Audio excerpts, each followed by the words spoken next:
Mesdames et messieurs, tout le plaisir est pour moi d'être au rendez-vous de votre magazine de prédilection, les kiosques, ces magazines qui analysent l'actualité politique bouillante de l'air en République démocratique du Congo.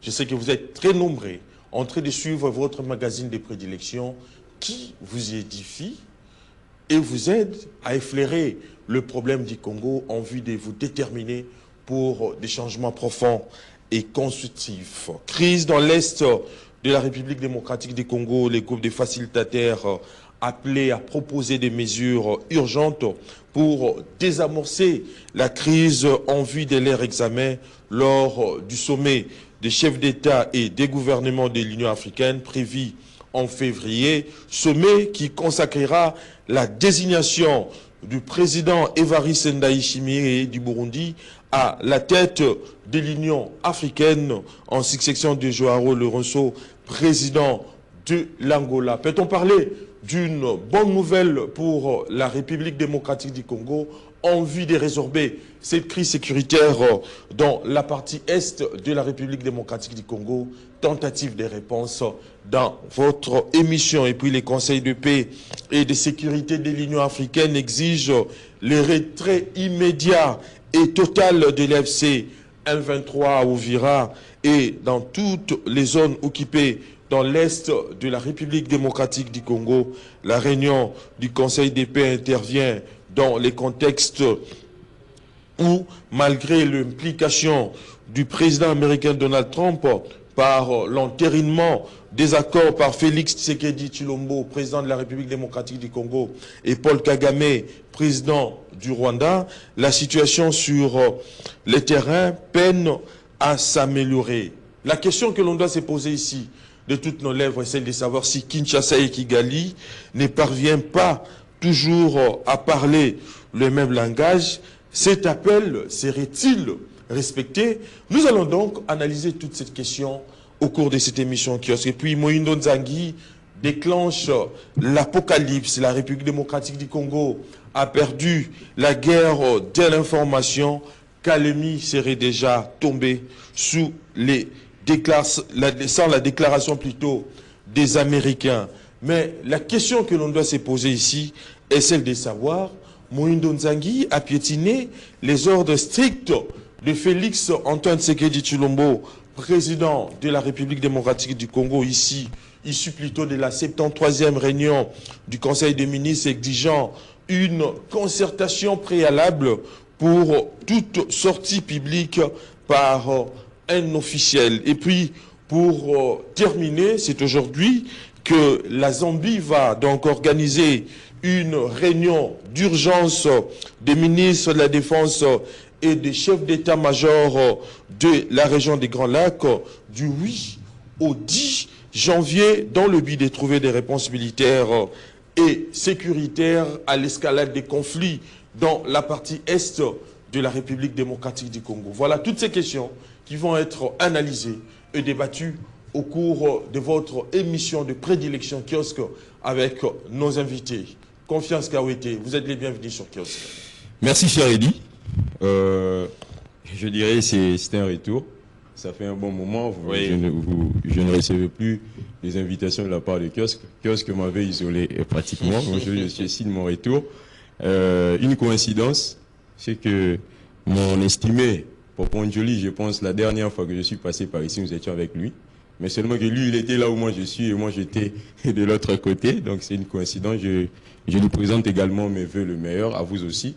Également à mon aîné estimé ici à côté, aux téléspectateurs également, meilleurs voeux. Mais je voudrais également présenter mes voeux à Géco Béa, qui pratiquement le coordonnateur de la jeunesse et l'Union sacrée. Pourquoi? Parce que je l'ai vu organiser comme ça un combat ou un tournoi à Lemba, à l'Alliance franco-congolaise de Lemba, entre les judo de Baroumou et les judokas de Lemba. L'activité s'est déroulée comme ça sans incident. Donc je pense que maintenant qu'il prend la coordination de la jeunesse et l'Union sacrée, il doit travailler pour éradiquer pratiquement le phénomène Koulouna. Il doit travailler autour de ça parce qu'il aura la jeunesse à sa charge. Donc il doit travailler autour de ça parce que le phénomène Koulouna pose autant de problèmes autant de problèmes. Le dernier cas que j'ai pratiquement enregistré à Mombele, c'était sur avenue Maimpili avant-hier. Une jeune fille d'une vingtaine d'années a été comme ça agressée. On lui a tout arraché. En tout cas, une fois de plus, merci pour l'invitation. Très bien. La présentation, c'est le tour de qui? Fonfon Joly, salut. Salut, cher Eddy. C'est à vous de poser la question. Vous êtes comme un arbitre, donc on est soumis à vos orientations. Moi également, je suis délecté de voir ces deux éminents grises. Aujourd'hui, c'est ma première émission de l'année. Que je commence avec ces deux-là. Donc là, mon cerveau est en train de tourner.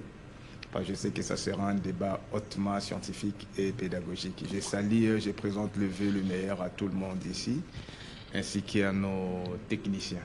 Très bien. David Kalonji, salut. Salut. Merci. Bonne année à tout le monde. Bonne année à tous les participants à l'émission Kiosque, avec qui je me retrouve sur ce plateau et bien d'autres qui viennent assez souvent. J'espère que l'année va bien commencer. Nous allons rester en tout cas sur le chapeau patriotique. Envie de sauver notre patrie et carrément rejeter tous ceux qui sont des pesanteurs qui traînent la nation vers le bas. Très bien. Félix Tchamala va donc nous rejoindre tout à l'heure dans ces plateaux, mais on déplore seulement les retards lesquels il se présente lors de l'émission. Félix Tchamala, quelles sont les raisons de ces retards? Aussi, il y a des travaux partout. D'abord, bonjour à tous et à tous mes co-débatteurs. Oui. Vous savez qu'il y a des embouteillages de partout, hein, avec les travaux qui sont en train de se faire. Prenez Bon Marché, Flambeau, arrivé ici, c'est tout à fait un problème parce qu'il y a tellement de travaux. Mais nous sommes là. Très bien. Commençons ces premiers tours de table avec David Kalonji. Crise dans la partie est de la République démocratique du Congo, où les groupes de facilitateurs sont donc appelés à proposer des mesures urgentes pour désamorcer la crise en vue, bien évidemment, de leur examen lors du sommet des chefs de l'État et des gouvernements de l'Union africaine prévu en février, sommet qui va consacrer, bien évidemment, la désignation du président Évariste Ndayishimiye à la tête de l'Union africaine en remplacement de Joao Lourenço. Comment voyez-vous ça? Moi, je me dis quelque part que je me refuse le droit de lier les deux parce que la nation congolaise, elle est sur le feu d'un exorcisme national à long terme. Et puis, quelque part aussi, on a comme pour l'impression que, bon, l'opération, l'exorcisme national, bon, il frappe également aussi de plein fouet la communauté internationale parce que de tous les temps, bon, on était la victime, on était beaucoup plus dans une manipulation internationale. Aujourd'hui, les masques sont tombés. Et je me dis quelque part, bon, d'accord, un président est en train de partir et un autre en train d'arriver, mais qu'en reste-t-il de tout ce qu'on a fait comme des accords et où est la paix au Congo? Est-ce que ce n'est pas une condition sine qua non qu'il faut imposer? Moi, je me dis oui, d'accord, parce que quelque part, c'est la parole, c'est la loi qui a la force, ce n'est pas le langage des armes ou encore des négociations ou encore, bon, de souveraineté régionale ou quoi que ce soit. On a quand même le droit de chercher à tout prix à faire valoir notre dignité. Oui. Donc, quelque part, moi, je me dis, je n'entends pas trop de ce côté-là, si ce n'est pas en tout cas que l'on se prenne en charge sur le plan interne et qu'on se mette au travail. Faudra-t-il admettre qu'on assiste tout de même à des mesures, des sommets nominales, en fait, qui, du reste, sur le terrain, n'apportent rien du tout? Nommé ou n'est pas nommé, nous, c'est pas ça ce qui nous intéresse le plus. Oui. Moi, je pense qu'il y a des avancées, en tout cas, que nous avons réussi à marquer le retour sur la scène internationale. C'est qu'aujourd'hui, nous sommes partisans de la vérité. Nous défendons la légalité. Et aujourd'hui, on a ramené presque tout le monde devant cette condition-là. C'est ça la condition chez les Kwanon. Ce ne sont pas les armes qui parlent, la force de muscle, mais par contre, c'est le texte. Allons dans le texte et restons dans le droit chemin, donnons la souveraineté à ce peuple. Il en a besoin de toute façon pour en tout cas conjuguer sa démocratie. Confiance Kawete, organiser aujourd'hui, en fait, examiner en fait la situation, les propositions des groupes de facilitateurs pour résorber la crise sécuritaire dans la partie est du pays. Est-ce que c'est ça la solution? Parce qu'apparemment, on assiste à une floraison des rencontres, à une floraison des examens pour ne serait-ce que décompter cette crise sécuritaire dans la partie est. Faudra-t-il admettre que cela portera des fruits pour la paix?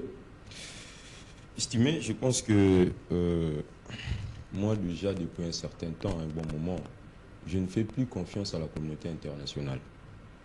Quand il s'agit de notre situation, une communauté internationale que je juge être hypocrite, cette communauté internationale qui nous fait souvent les yeux doux, alors qu'en réalité, sur terrain, on n'a pas les résultats palpables.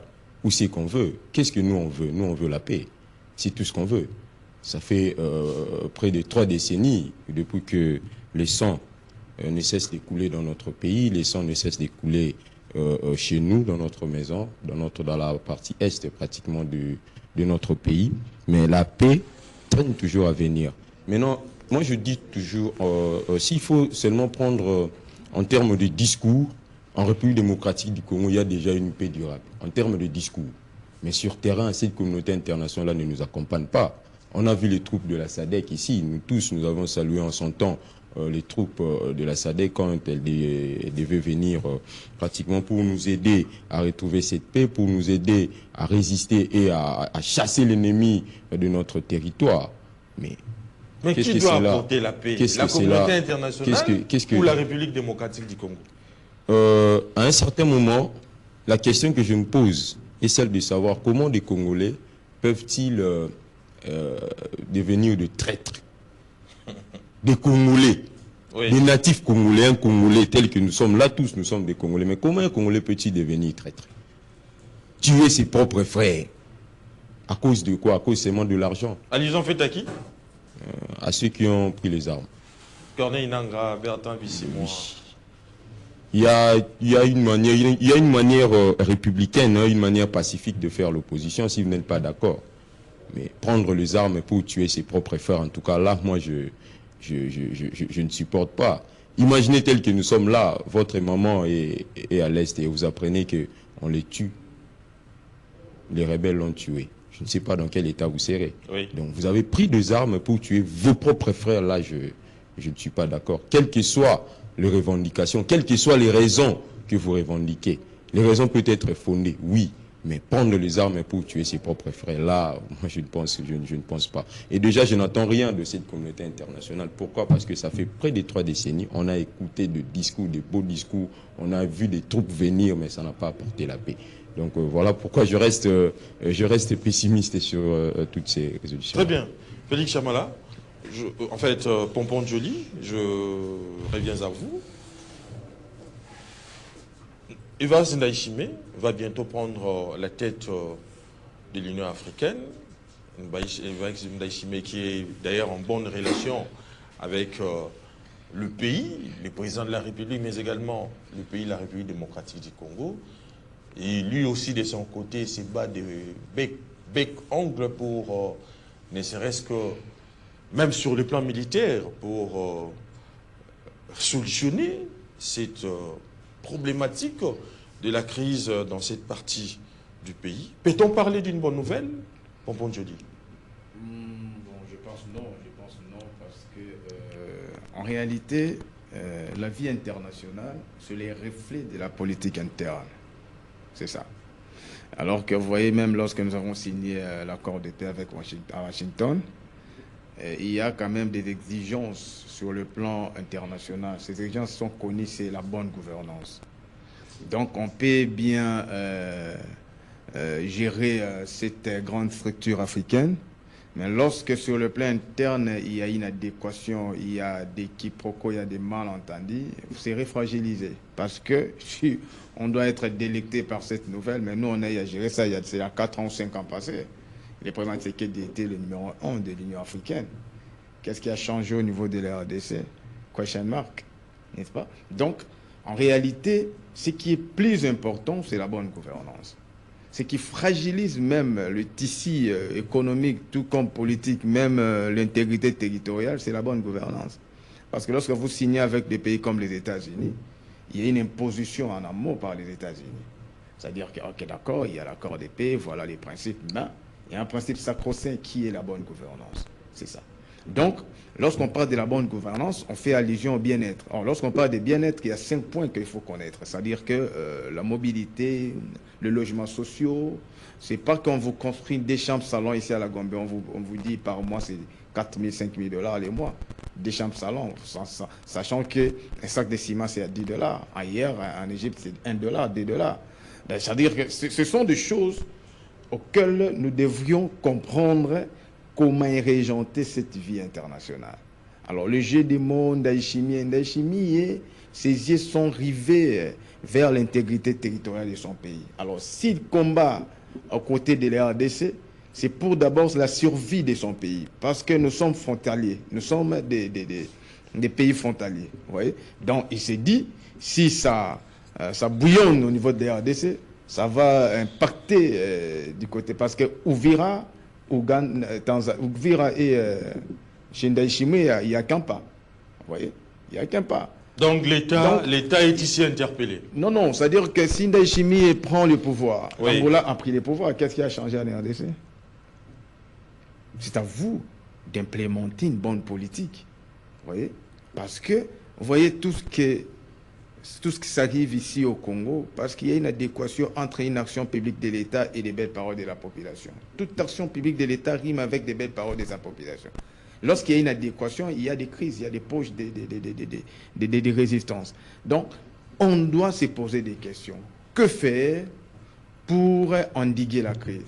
La première crise, elle est ce que je viens d'énumérer.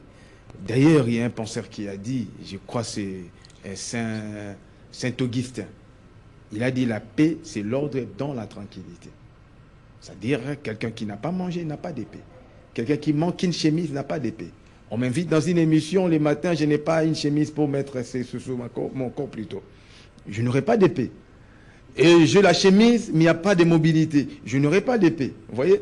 C'est-à-dire toutes ces questions, pour contourner tout ce que vous venez de poser comme question, c'est d'abord sur le plan interne. C'est-à-dire que la gestion de l'État, il y a des paradigmes. Il y a un paradigme interne et externe. Les paradigmes externes, c'est ce que nous appelons la communauté internationale, la diplomatie. Mais la diplomatie, c'est le reflet de votre politique.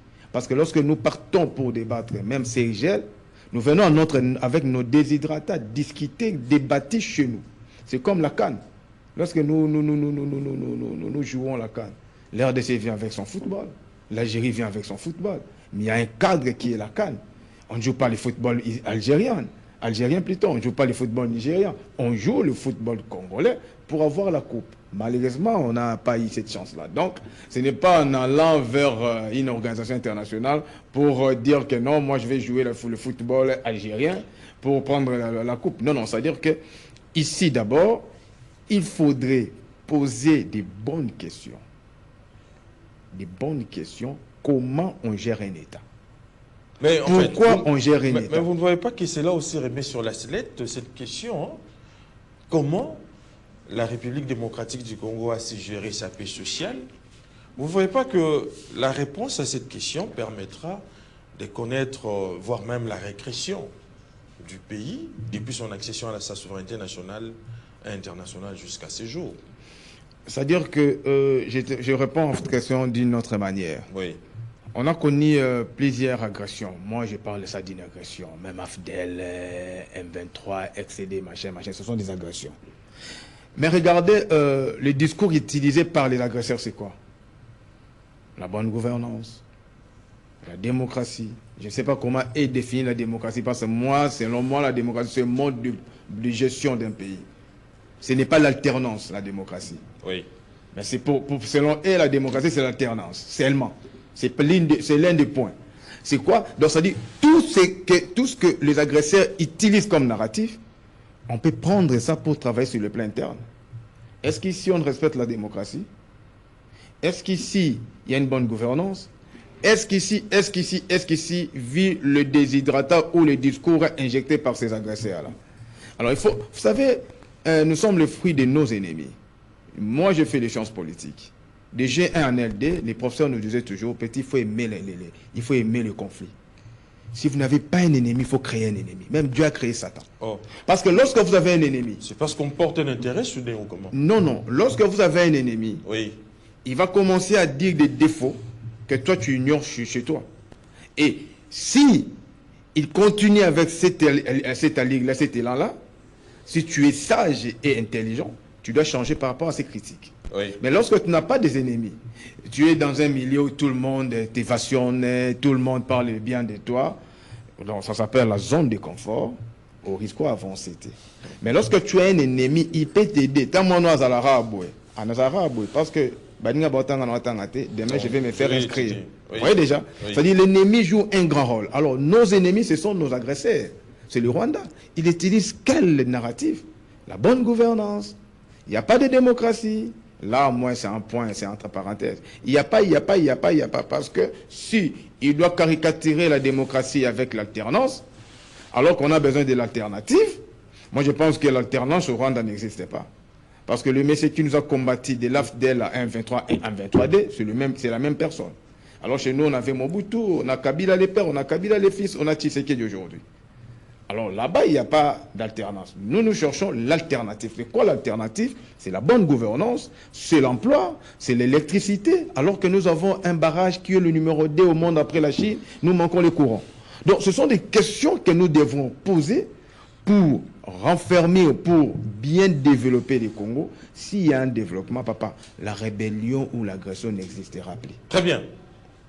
Félix Chamala, je reviens à vous. Hormis la question sur les groupes de facilitateurs qui sont donc appelés à proposer des mesures urgentes pour désamorcer la crise en vue de leur examen dans les tout prochains jours lors du sommet des chefs d'État et de gouvernement de l'Union africaine prévu en février, sommet qui bien évidemment va consacrer la désignation du président Evariste Ndayishimiye comme président de l'Union africaine, mais les conseils en même temps de paix et de sécurité de l'Union africaine exigent aujourd'hui les retraits total de l'AFC M23, de l'Ouvira, mais également sur toute l'étendue où c'est occupé par les rebelles du M23.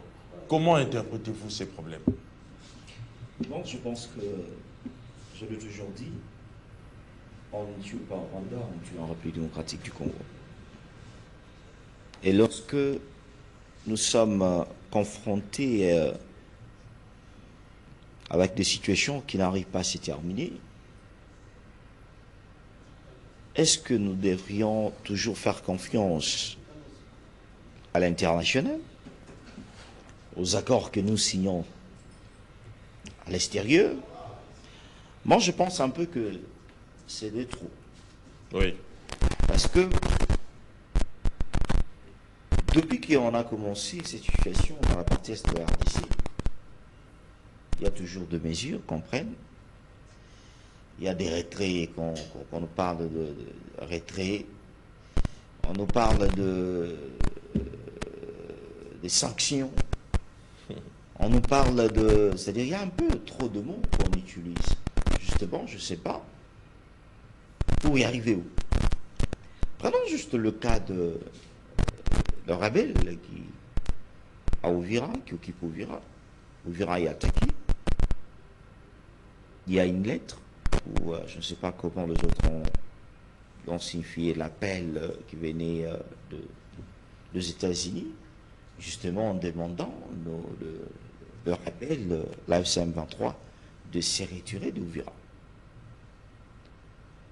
Ces retraits ne s'est pas réalisé.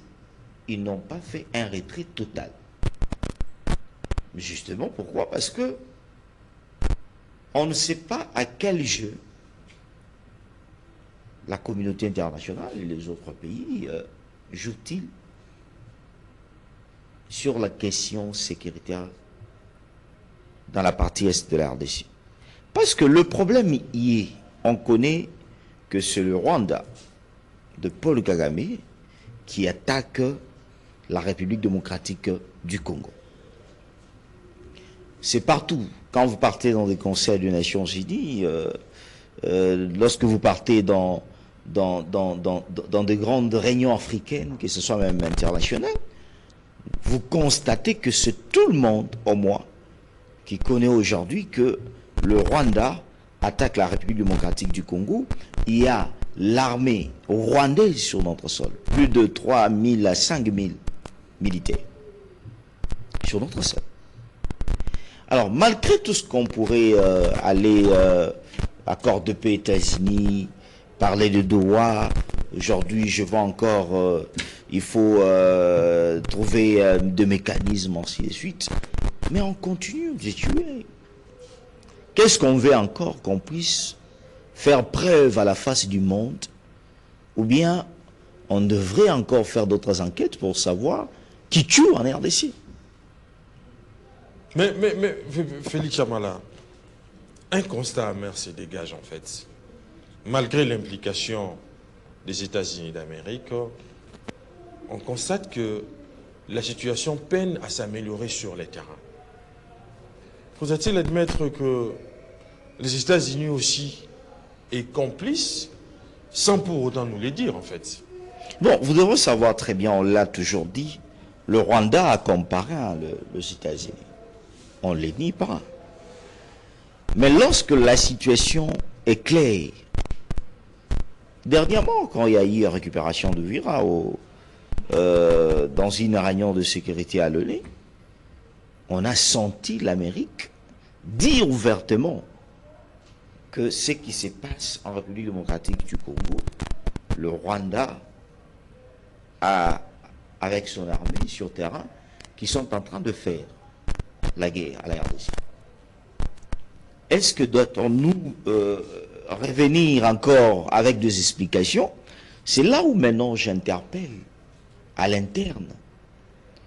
Ou c'est comme, je ne sais pas qu'est-ce que je pourrais dire, malgré les autres nous diront que le secret de l'armée, on ne peut pas le mettre sur la place publique. Mais moi, je demande à quand l'armée forte pour la RDC? À quand? Parce que la voie diplomatique, oui. Mais comment à chaque fois? Moi, je me suis toujours posé des questions. Vous voyez, quand il y a la situation Ukraine, Israël, Russie, de la sorte dont cette communauté internationale se comporte, c'est différemment avec l'Afrique. Vous allez voir que de questions africaines, il y a un peu de légèreté. On laisse d'abord que ça se passe, on tue.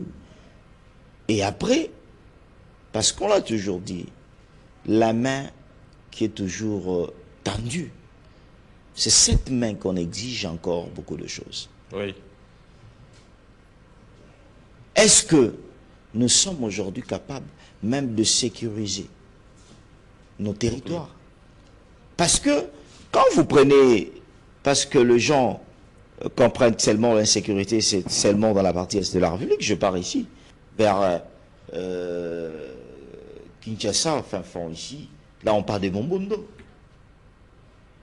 C'est-à-dire, il y a certaines des questions qu'on devrait prendre au sérieux. Quand vous prenez cette question de Mombondo, ça a commencé, je pense, le ministre de l'Intérieur, Peter Kazadi, qui était là. Nous avons vu des délégations, nous avons vu même des gens à la présidence. Nous allons mettre terme à cette guerre de Mombondo. Nous avons vu même des ministres se déplacer pour aller essayer un peu de changer. Mais l'armée est claire à ces sujets, au sujet des Mombondo, qui ce sont les proches du président de la République qui alimentent cette guerre. Alors, moi, je me suis toujours posé la question, quand vous avez des informations, parce qu'il faut respecter nos services, lorsque vous avez des informations claires, sûres, mais qu'est-ce qui manque à agir? Ok, on connaît que le Mombondo, ce sont des personnes usé ou bien utilisé par l'entourage du chef, qu'est-ce qui nous bloque d'interpeller ces personnes? Faisons-les comme on l'a fait avec d'autres généraux qui ont trahi la République au front ou qui demandaient aux troupes de reculer.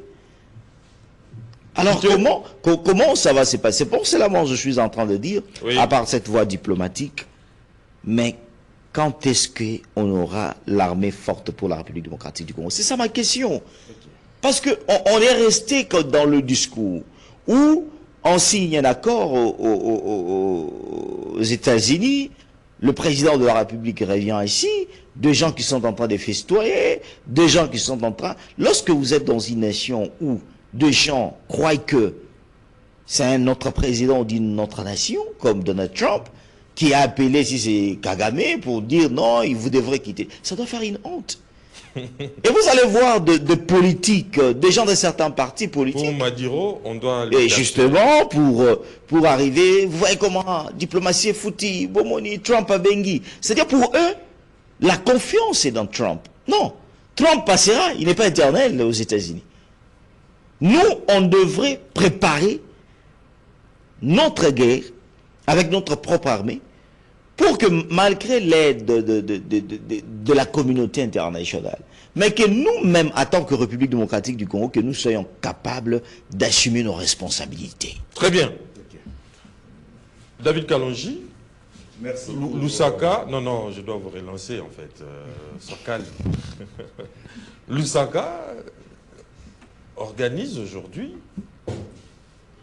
un sommet dans le cadre de la CIRGL, un sommet militaire sur la situation de l'insécurité dans la partie est de la République démocratique du Congo. Cette réunion s'inscrit dans une longue série d'initiatives, je dirais, diplomatiques et sécuritaires régionales, où, jusqu'à présent, largement échoué à apporter une paix durable en République démocratique du Congo. La CIRGL, qui est créée en 2000, peine aujourd'hui, depuis des années, à imposer son autorité face, bien évidemment, aux intérêts divergents et souvent contradictoires des membres de certains comme le Rwanda et l'Ouganda.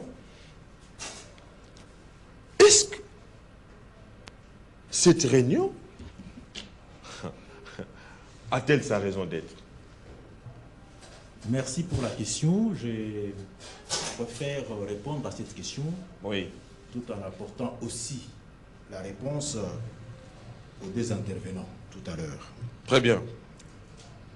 Écoutez, qu'on se comprenne très bien. J'ai comme pour l'impression que la cécité intellectuelle a gagné les Congolais à telle enseigne que, bon, quand on est sur une situation, on oublie de se représenter ce que fut la réalité elle-même.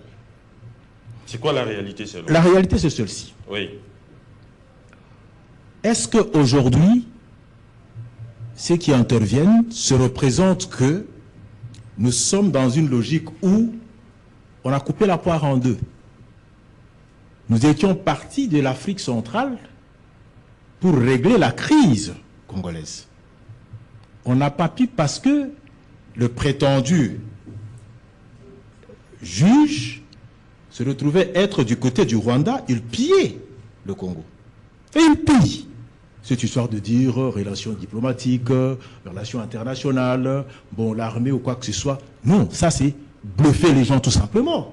La vérité c'est, on est en train de piller en désordre, et on a trouvé quelqu'un qui est là, qui peut très bien prêter le flanc. Oui. Alors, si aujourd'hui par exemple, Félix a déjoué cette carte, parce qu'il les a entendus, les a vus faire, Kabila, le père, avait dit, on va retourner la guerre là d'où elle est partie.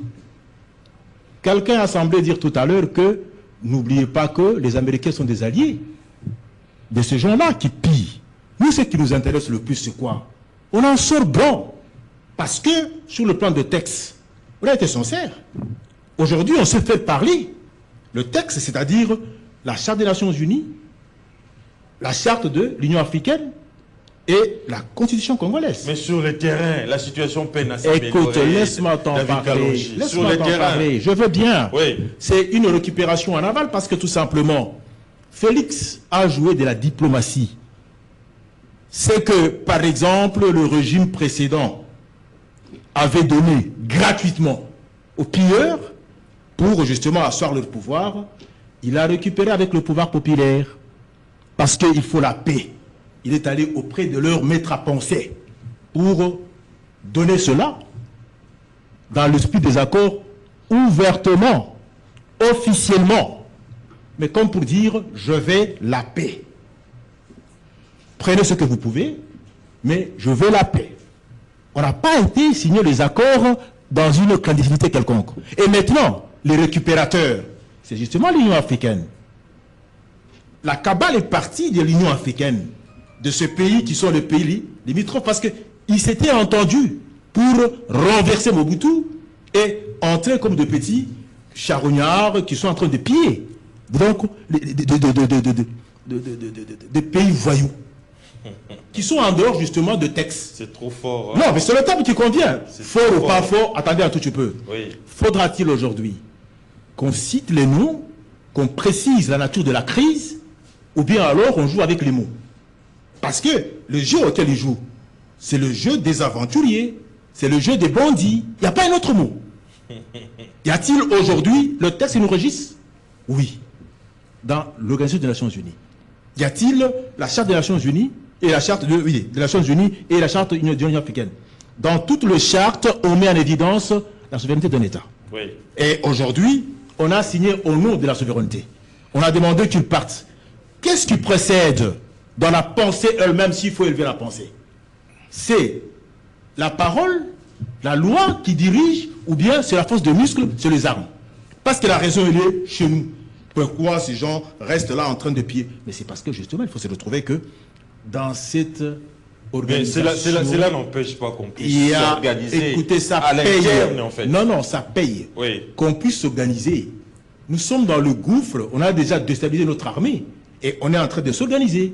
Et l'organisation, quand elle commence aujourd'hui, on a mis combien de temps pour déstabiliser un pays? De retourner à la case du départ. Je dis, c'est la refondation. Je dis que c'est l'exorcisme. Nous sommes en train d'organiser l'armée. Très bien. Elle est en train de s'organiser, mais laisse-moi vous le dire, ça ne peut pas prendre le même jour. Et aujourd'hui, regardez un peu en face de nous. Est-ce que réellement, cette rencontre avec le chef d'État africain, avec les forces armées, vont-ils dérober à la règle d'or de dire il y a une souveraineté quelque part, il y a des accords? Mais est-ce que vont-ils lâcher leurs intérêts? C'est pas Ndayishimiye qui n'est pas aussi dans le coup. Parce que c'est un coup où, pendant la nuit, tous les chats sont comment? Sont gris. C'est là le nœud du problème. Donc c'est une guerre asymétrique. C'est une guerre... non conventionnelle. Elle est non conventionnelle. Mais nous, par contre, on essaie de l'évincer, de la retourner qu'avec la force de la parole, la force de la loi. Et nous sommes très fiers de ça. Confiance Kiawete, réunion de la CIRGL, une réunion qui va regrouper les ministres de défense de certains pays de l'Afrique, notamment de la République démocratique du Congo, pour résoudre la crise sécuritaire dans la partie est du pays. Mais la perspective de cette nouvelle tentative reste incertaine, d'autant plus que les observateurs s'interrogent bien évidemment sur sa capacité à produire des résultats sur terre. Ça reste vraiment la question qu'on se pose toujours et toujours. Je l'ai dit tantôt ici, moi déjà, quand je ne fais pas confiance à cette communauté internationale, c'est-à-dire que je n'attends rien de vrai ou de concret dans ça. Charibi, comment expliquer que nous avons signé un accord de paix à Washington et quelques jours après, le rebelle prend Uvira? Comment expliquer? Nous étions aux États-Unis, chez la grande puissance mondiale, là où Donald Trump a simplement donné un mot d'ordre ou de l'ordre ou quoi. Ils sont allés capturer Maduro, chez lui au Venezuela là-bas. Nous signons l'accord de paix. Je dis bien l'accord de paix à Washington. Quelques jours après, le rebelle prenne Uvira. Est-ce réellement cette communauté internationale? Parce que quand vous parlez de l'Union africaine, quand vous parlez, tout ça c'est la communauté internationale. J'essaye de généraliser, de parler un peu d'une manière, de parler de la communauté internationale. Nous signons l'accord de paix à Washington, devant le président américain, quelques jours après Uvira tombe. Pensez-vous réellement qu'ici, toute cette communauté internationale est avec nous? Peut-on parler aussi de l'échec de la diplomatie? Ne sont-elles pas des complices? Non. Je ne voudrais pas parler nécessairement de l'échec de la diplomatie ou quoi. Mais moi, je peux dire, grâce à ce que le président actuel a fait, ça nous a aidé à comprendre vraiment et réellement que cette communauté internationale n'est pas avec nous. C'est grâce à cette diplomatie qu'il a pu faire. Parce que je l'ai dit tantôt ici, en termes de texte, en termes de déclaration, il y a déjà une paix durable à l'est de la République démocratique du Congo. Parce qu'on a eu des textes, on a eu des sanctions, on a eu tout ce qu'on a eu. Mais sur terrain, il n'y a rien. Mon confrère Félix Samala a dit tantôt ici, cette double facette.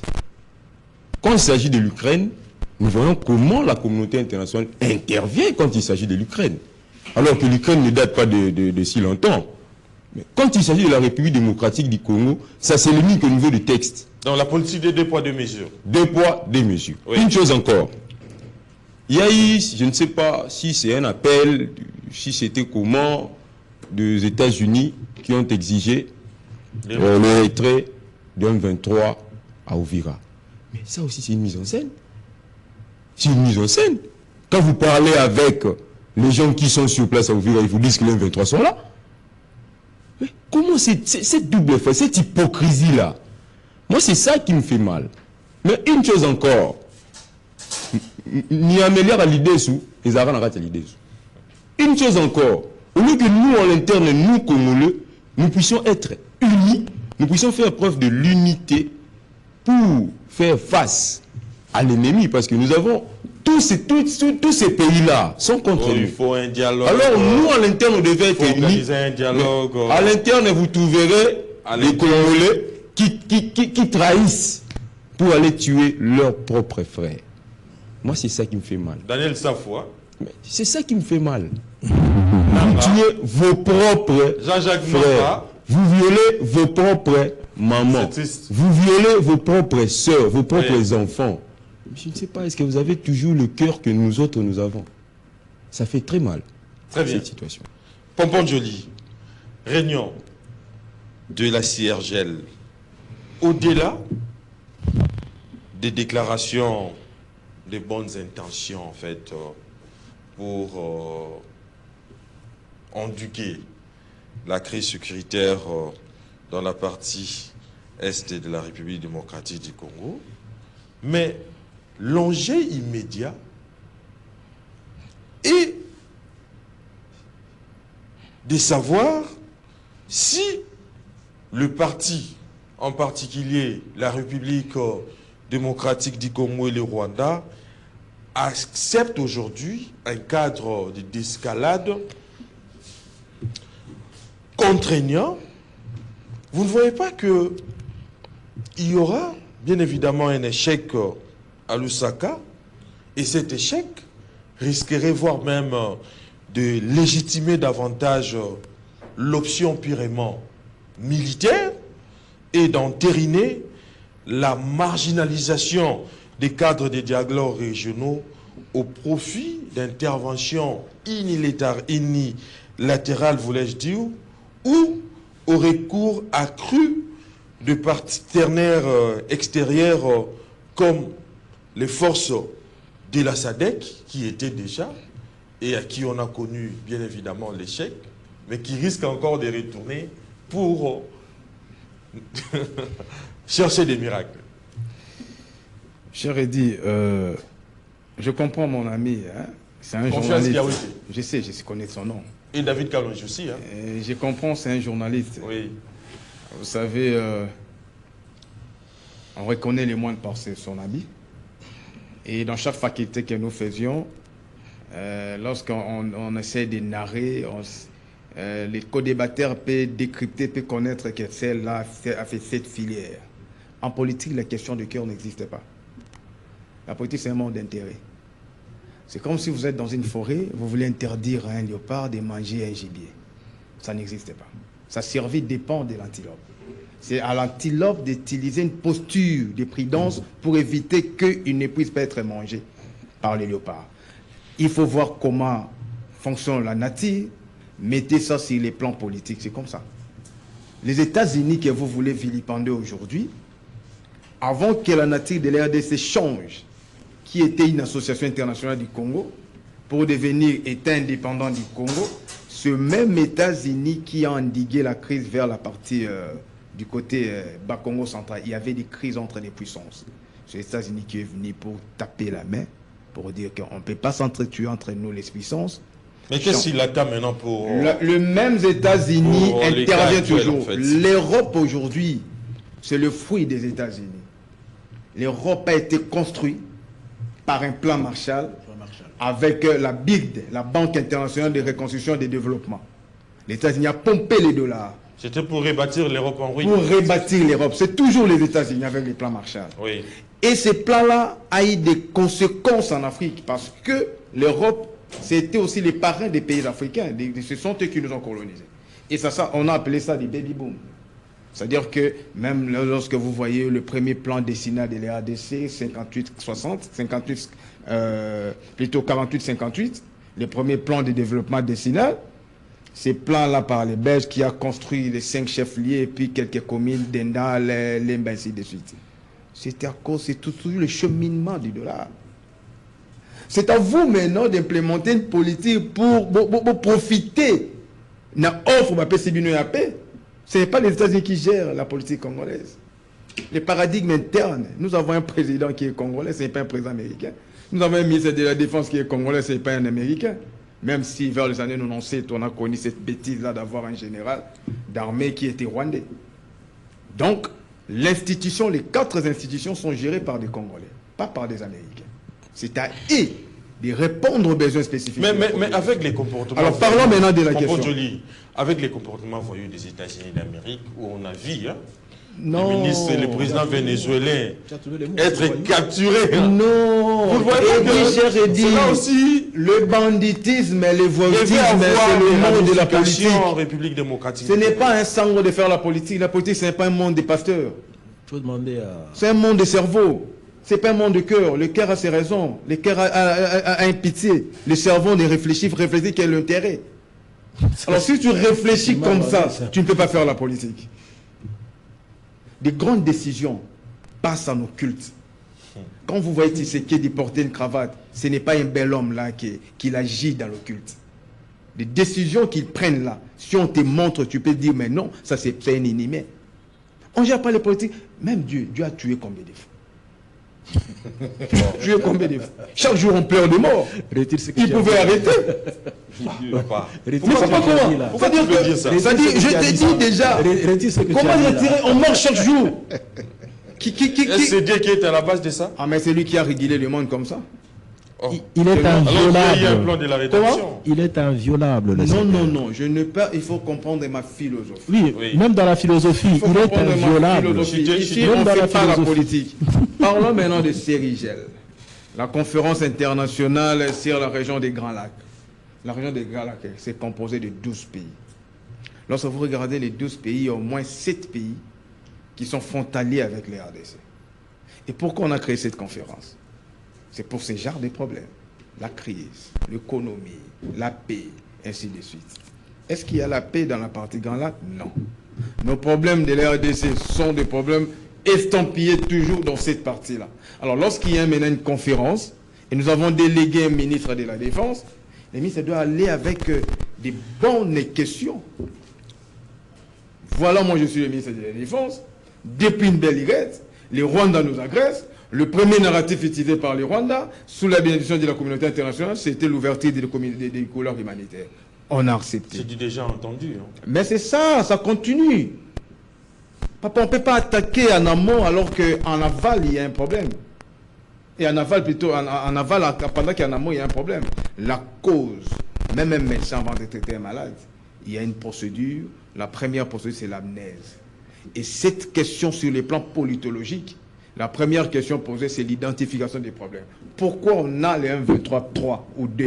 Parce qu'il y a 94 qui a couleur humanitaire. Et change, c'est comme un serpent qui change la peau, mais il garde son attire des venins. C'est-à-dire c'était un astuce, un alibi pour nous agresser.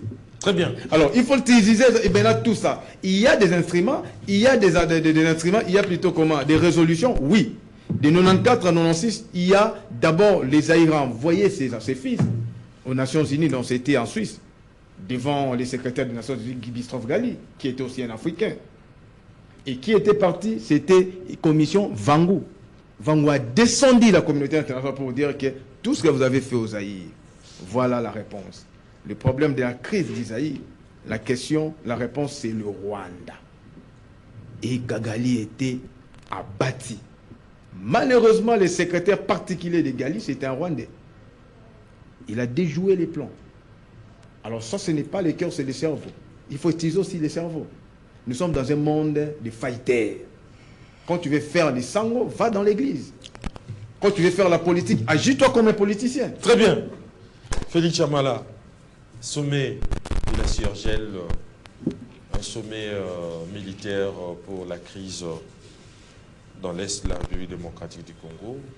Mais en arrière-plan de ces discussions militaires plane aujourd'hui la question de la légitimité, mais également de l'efficacité des forces régionales déployées. D'autant plus que la mission de la communauté de l'Afrique de l'Est, dont le mandat n'a pas été renouvelé par Kinshasa, est un exemple d'échec puissant. Vous ne voyez pas que la réunion de Lusaka devra inévitablement aborder l'épineux sujet des futurs dispositifs sécuritaires sur le terrain? Bon, avant d'arriver à votre question, je voulais un peu parler un peu certaines de choses que j'ai écoutées. Je commence avec le point de Joly. Vous n'avez que 2 minutes. Justement, je ne sais pas, quand il parle que la politique c'est un monde de gens qui ont des cerveaux, je ne sais pas si un prêtre, si un citoyen qui n'a pas passé par des sciences politiques a un cerveau qui raisonne, qui réfléchit. Non, je n'ai pas dit ça. Non, s'il vous plaît. Non, c'est pas ce que j'ai dit. Vous avez dit. Je dis le réflexion, le décision, c'est pas son cerveau par le cœur. Parlé, on vous a écouté. Non, c'est pas ce que j'ai dit. Que le monde politique, ce n'est pas un monde de prêtres. Non, c'est pas un monde de réflexion avec le cœur. C'est ce que j'ai dit. J'assume. Vous savez, si tu veux être prêtre. Ah oui, c'est ce que j'ai dit. Là, j'assume. Je voulais un peu en revenir pour parler. Vous avez parlé ici. Je sais que les étudiants nous écoutent. Il y a des élèves qui nous écoutent. Quand vous dites que le monde politique, c'est le monde des intérêts. Ça me touche un peu. Ça signifie que vous voulez nous faire comprendre que quand un ministre est nommé, d'abord c'est ses intérêts. Mais on le voit aussi. Non, c'est ce qu'il lui a voulu comprendre. Oui, ça, c'est C'est-à-dire il a voulu faire comprendre. Quand les membres des familles se réjouissent, non, même sa première ministre, non, c'est-à-dire il a soutenu ces gens-là. Sans le Ils disent savoir. que Vraiment. les atours n'abissent. Voilà. Et ça, je dis. Même pas. Non, Mais justement, Ça, c'est votre compréhension. Non, vous avez dit c'est un monde d'intérêt. Qu'est-ce que vous comprenez pas? J'ai dit le monde politique est un monde la d'intérêt. vie internationale, c'est un monde d'intérêt. Parce Si que on peut revenir avec l'émission, parce que ça vous sert à avez, mieux, non, hein. vous avez Ça visité sert à mieux. les États-Unis, c'est l'accord d'été. Non, mais moi, je en je oubliant vous que pose même la l'Allemagne question. a empiété. Au Il y a eu Pologne. un accord, un traité avec Versailles. Oui. C'était Westphalie, où l'Allemagne fallait démilitariser dans des zones occupées. L'Allemagne n'a pas respecté ça, c'était 1919, S'il vous plaît. 1919. L'Allemagne n'a pas respecté S'il ça. vous plaît. Il faut comprendre le comportement Mais vous des prenez États mes et des minutes, animateurs. C'est là où je suis. Protégez-moi. Moi, je ne dis pas des intérêts. Moi, je ne parle pas des intérêts en tant qu'individu. Félix Je Chamala, parle des tu as ma intérêts en tant protection. qu'État. Alors, il faut parler comme ça. Il faut vous n'avez pas à parler. Protégez-moi. Oui. Quand Bobo Doli dit que les États-Unis vers le Bas-Congo, il a eu à calmer. Mais il a eu à calmer, c'est parce que c'était entre eux les puissances. Mais c'est ça les Il n'y avait intérêts. rien des intérêts de la RDC là-bas. C'est-à-dire ils se sont venus profiter des intérêts de la RDC sous les seuls Congolais, entre eux et les puissances. C'est pour cela qu'il a maîtrisé. Mais si c'était une question que eux sont derrière, comme on le voit avec le Rwanda, ils allaient le faire. Où en sommes-nous aujourd'hui? Est-ce que de simples déclarations suffisent? Voilà. Mais soyons au moins clairs. Les États-Unis ici, allez-y, quel genre d'ambassade? Ils vous construisent quel genre d'ambassade? J'ai appris qu'ils ne construisent pas des ambassades en matériaux durables dans des pays. Ce n'est que des préfabriqués. Ils savent pourquoi ils les font. Pourquoi? Il faut, quand vous êtes dans un pays, nous voyons aujourd'hui des ambassades de Belgique, de la France, vous voyez que non. Mais chez eux, c'est justement parce qu'ils vous disent qu'à chaque moment, on peut partir, on peut faire n'importe quoi et c'est fini. C'est-à-dire ils ne vont pas perdre, parce que, moi je l'ai toujours dit, les États-Unis n'aiment pas investir dans beaucoup de pays. J'essaie peut-être à propos de lui, mais citera dans un pays africain où les États-Unis ont investi plus de 2 millions, comme on voit, par exemple, comme on voit avec le Rwanda, c'est Qatar qui le fait. Mais Avec Qatar, plus si vous ne comprenez pas comment... Non, vous allez me dire Qatar, c'est les Ok. États-Unis. Ce que vous allez me dire. C'est ce que vous comprenez. J'attends la parole. Non, quand vous me dites Qatar, c'est les États-Unis. J'attends la Alors, parole. lorsque le confrère David Kalonji a parlé que nous sommes en train de former l'armée, moi je me dis, nous allons former l'armée pour combien de temps? Parce que nous sommes dans le besoin. Oui. Le besoin est de protéger nos territoires, sécuriser la République démocratique du Congo. Est-ce que doit-on aujourd'hui voir cette question sécuritaire ou cette question de la formation de notre armée comme par exemple on dirait un projet à long terme ou bien un projet en court terme? Vous avez épuisé vos 2 minutes, mais jusque-là, vous n'avez pas répondu à ma question. Je voulais terminer. Je voulais terminer. Moi, je n'ai jamais cru à la communauté, comme on appelle, africaine. Oui. Je les ai toujours considérés, ils sont au besoin des multinationaux. Ceux qui sont bien, c'est ceux qui deviendront plus forts en Afrique. Très bien. C'est-à-dire quand vous prenez aujourd'hui, je voulais citer, regardez ce qui se passe en Congo d'en face. Un monsieur qui arrive au pouvoir, aujourd'hui il en a plus de 30 clics. Et il rêve toujours d'y aller. 50 ans, je crois. C'est pour cela que je vous dis, je n'ai jamais cru à la communauté africaine. Oui. Pas encore. Communauté africaine égale, c'est-à-dire si vous êtes bien avec eux, vous deviendrez le plus fort. C'est pour cela moi j'interpelle sur à l'interne. Mon ami Confiance Kiawete. Confiance a parlé sur le plan interne l'unité. Moi je l'ai toujours dit ceci, le problème à l'interne, il y a deux gens. Le problème ce n'est pas le Congo, de la sorte dont la gestion du pays est aujourd'hui. Son problème c'est la personne de Tshisekedi. Beaucoup des opposants que vous voyez ici, leur problème ce n'est pas quand ils vous citent non, le pays n'est pas gouverné. Non, leur problème, surtout plusieurs, leur problème c'est la personne de Tshisekedi. C'est-à-dire nous, Tshisekedi doit partir. Nous devrions aussi diriger. Quand vous avez... Vous les avez appris avec moi. Quand Franck Diongo disait, même pour faire l'amitié avec un démon, même le Rwanda, mais l'essentiel c'est qu'il quitte le pouvoir. Très bien. On me fait signe que nous sommes arrivés à la fin. Avez-vous quelque chose à ajouter? Un petit mot. Oui. 1 minute en fait, parce que Bruno me fait déjà signe. Bruno, permettez, hein, pardon. David Kalonji, vous Je vais seulement répondre à notre jeune frère.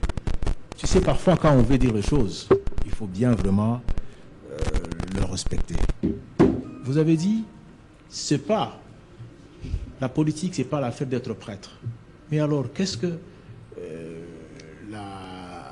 le cardinal, avec tous ces gens-là, sont en train de faire dans la politique? Alors qu'il rentre dans ce que tu penses. Le cardinal fait la politique? Non, non, mais il vient faire quoi là? Mais quand Non, il non, marche, si tu parles de... quand il marche dans le pays, Une déclaration, c'est faire la politique. Non, non, non, ça veut dire ceci. Que lui, son problème, c'est restaurer le spirituel de chrétien.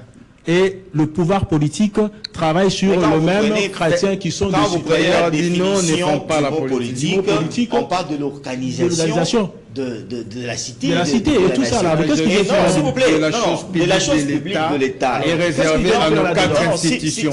Il faut lire la Constitution. S'il vous plaît. La Constitution n'a pas dit qu'un cardinal est politique. Non, non. Sont invités par le chef de l'État. Ils sont des Ils pasteurs. fréquentent dans des pays. Comme des pasteurs. Ces mêmes prêtres-là, ils ont des écoles.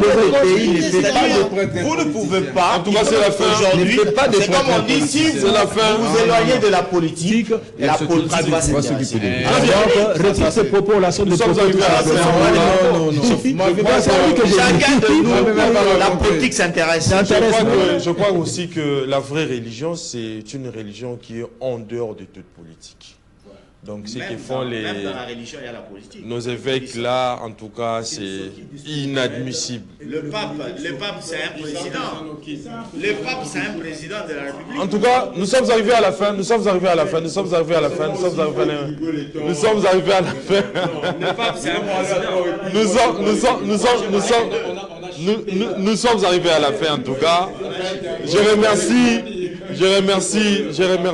remercie mes invités. Je remercie Pompon Joly, Confiance Kawete, David Kalonjim également, Félix Chamala d'avoir répondu à notre invitation. Je remercie également l'ensemble de l'équipe technique composée des Moro Djambé, Lola Kinyamba, Marité Bodo, Bruno Nzinga, Alain Kabongo, Doudou Montiri, les coachs, ainsi que les concours rédactionnels du Canal Congo Télévision. Au nom de l'équipe technique et rédactionnelle, je vous dis donc merci d'avoir suivi Kiosque.